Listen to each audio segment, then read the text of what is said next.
nuyu di leen wax ni indi nañ médicament bu bees bi ñu tuddee antivir muy faagagal bépp xeetu virus mu commencé si virus grippe bi ba si virus mbas mi si kàttanu yàlla képp ku ko jël da nga am jàmm ndax garab yi ñu ko composé dafa nekk garab yu bëri yoo xamante ni yii dañuy faj ci tàngooru yaram yii dañuy dindi sëqët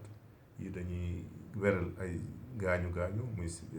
lésions yi nga xam ne dafay am si xëtër yi yii dañuy wàcce tàngooru yaram donc yii dañuy joxaat force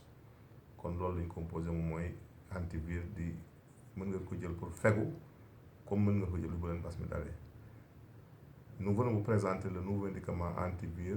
qui est un médicament puissant contre l'infection virale,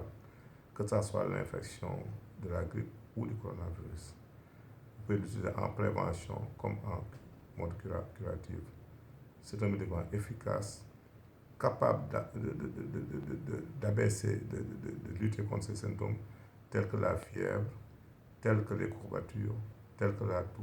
tels que les lésions au niveau des poumons,